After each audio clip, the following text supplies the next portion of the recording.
मेरे चैनल पे आप सभी का स्वागत है। आज हम जो विषय आज पढ़ेंगे वो है प्रेम मार्गी सूफ़ी शाखा। आज हम इस सूफ़ी काव्य की विशेषताओं के बारे में बात करेंगे और इसके कौन कौन से प्रमुख कवि हैं, आज हम इसके बारे में इसमें पढ़ेंगे। ठीक है, तो सबसे पहले इसकी भूमिका के बारे में बात करते हैं। इससे पहले बच्चों, अगर आपने मेरे चैनल को सब्सक्राइब नहीं किया है तो प्लीज़ सब्सक्राइब कीजिए, जिससे कि मेरी सभी नई वीडियोस आपको मिलती रहें। तो चलिए शुरू करते हैं। सूफ़ी काव्य के बारे में पहले उसकी भूमिका के बारे में जान लेते हैं। देखिए बच्चों, जो ये भक्तिकालीन साहित्य है ये दो भागों में विभाजित किया गया है। एक तो है सगुण भक्ति काव्य और दूसरा है निर्गुण भक्ति काव्य। और सगुण भक्ति काव्य जो है उसको भी दो भागों में विभाजित किया गया है। वो क्या क्या है? राम भक्ति काव्य और कृष्ण भक्ति काव्य। और इसी प्रकार जो निर्गुण काव्य धारा है इसे भी दो भागों में विभाजित किया गया है। एक है ज्ञानाश्रय काव्य धारा और एक है प्रेमाश्रय काव्य धारा।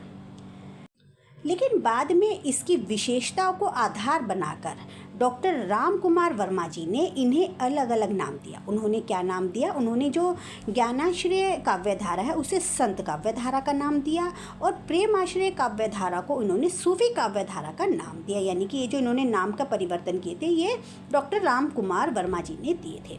तो इनमें से जो आज हम करेंगे वो विषय है सूफी काव्य धारा या प्रेमाश्रय काव्य धारा। इसके बारे में हम बात करेंगे।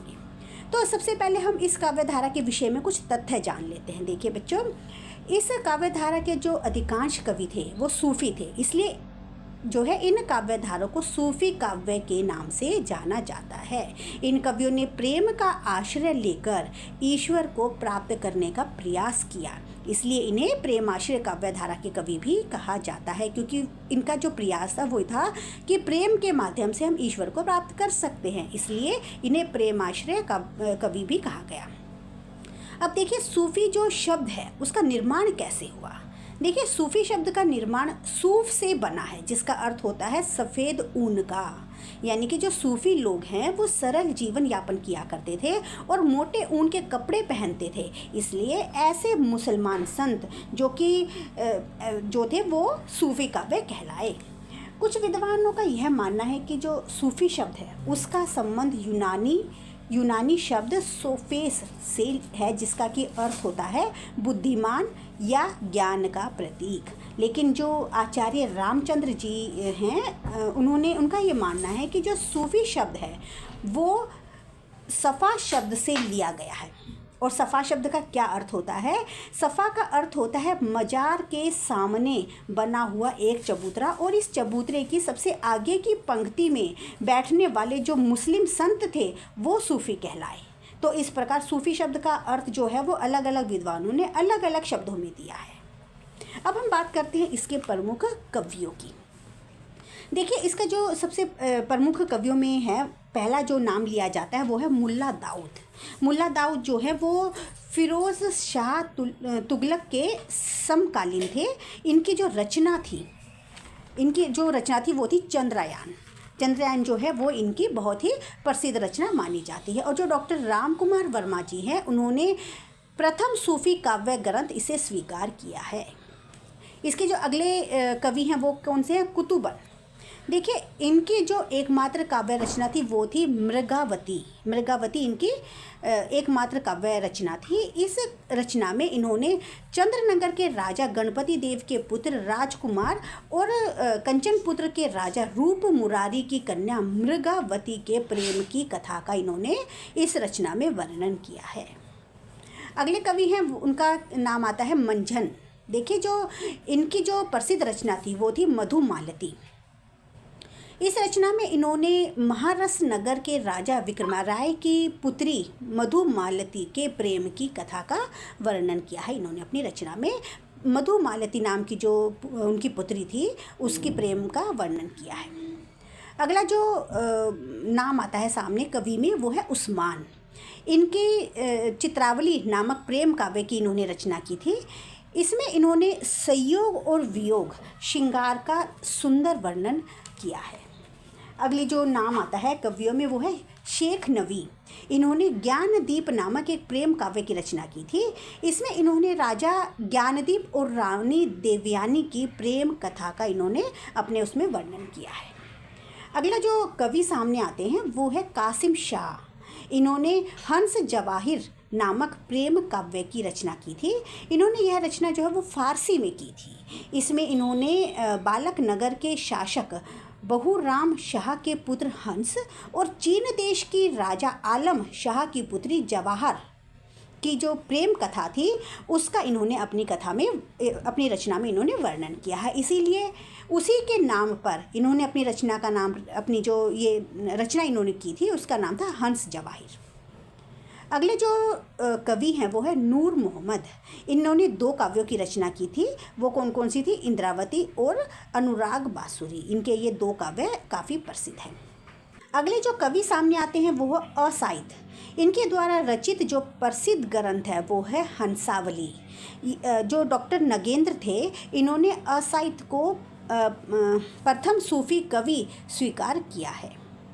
आगे जो कवि का नाम लिया जाता है, बहुत ही इस काल के सबसे प्रसिद्ध कवियों में नाम लिया जाता है, वो है मलिक मोहम्मद जायसी। जायसी को सूफी काव्य के प्रतिनिधि कवि स्वीकार किया गया है और इनकी जो प्रमुख रचनाएं थी वो कौन कौन सी थी? आखिरी कलाम, अखरावटनामा, मसलनामा, कहरनामा और पद्मावत। ये इनकी बहुत ही प्रसिद्ध रचनाएं रही हैं। पद्मावत जो है इनका जो ग्रंथ है वह बहुत ही प्रसिद्ध ग्रंथ माना जाता है और इसे इनकी कीर्ति का आधार स्तंभ भी माना जाता है। ऐसा माना जाता है कि पद्मावत के आधार पर ही जायसी को बहुत ही प्रसिद्धि प्राप्त हुई थी। अब इसकी बात करेंगे विशेषताओं की। सूफी काव्य की क्या क्या विशेषताएं रही हैं? देखिए, पहला जो है वो है प्रेम का महत्व। सूफी कवियों की जो सबसे प्रमुख विशेषता यह रही है कि इनके काव्यों में प्रेम की प्रधानता पाई जाती है। प्रेम कथाओं पर आधारित यह काव्य प्रबंधात्मक शैली में लिखे गए हैं जिन्हें महाकाव्य की संज्ञा भी दी गई है। वैसे तो इन काव्यों में संयोग और वियोग पक्ष दोनों ही देखने को मिलते हैं, लेकिन प्रेम के वियोग पक्ष को इन्होंने अत्यधिक महत्व दिया है और विरहावस्था का वर्णन करते हुए इन कवियों ने 12 मासे के वर्णन को भी बहुत महत्व दिया है। इनकी जो अगली विशेषता है इन काव्यों की वो क्या है? भारतीय संस्कृति का चित्रण। देखिए, जितनी भी सूफी रचनाएं हैं अधिकांश सभी रचनाओं में भारतीय लोक जीवन और संस्कृति का चित्रण देखने को मिलता है। इन रचनाओं में क्या है कि हिंदू परिवार को आधार बनाकर यहाँ के समाज और संस्कृति का चित्रण किया गया है। जैसे कि हिंदू परिवारों के देवी देवताओं की पूजा, विवाह संस्कार, हिंदुओं के बीच जो तीज त्यौहार होते हैं, तंत्र मंत्र है, जादू टोने हैं, रसायन शास्त्र है, आयुर्वेद है, इन सब चीज़ों का इन्होंने भरपूर वर्णन किया है। यहाँ तक कि यहाँ के रहन सहन आदि का भी, इन सब की झलक भी सूफी काव्यों में देखी जा सकती है। अगली जो इसकी विशेषता है वो है नारी चित्रण। देखिए, जो अधिकांश सूफी कवियों ने अपनी रचनाओं में नारी रूप का बहुत ही व्यापक वर्णन किया है। सूफी कवियों ने नारी के 3 रूपों का वर्णन किया है। वो कौन कौन से हैं जो 3 रूप माने गए हैं? वो है आदर्श प्रेमिका, पतिव्रता पत्नी और ब्रह्मा यानी कि ईश्वर के रूप में नारी का वर्णन किया है। इन रचनाओं में नायिका तन मन से नायक को समर्पित होती है और पति की मृत्यु के बाद सती हो जाती है। यानी कि कहा जा सकता है कि सूफी काव्यों में नारी के उज्ज्वल चरित्र का वर्णन भरपूर देखने को मिलता है। इसकी जो अगली विशेषता है वो है गुरु का महत्व। देखिए, कबीर की तरह ही सूफी कवि भी गुरु को सर्वप्रिय मानते हैं और ईश्वर प्राप्ति की जो साधन है वो गुरु को ही मानते हैं। इनका मानना है कि गुरु के बिना ईश्वर की प्राप्ति नहीं हो सकती।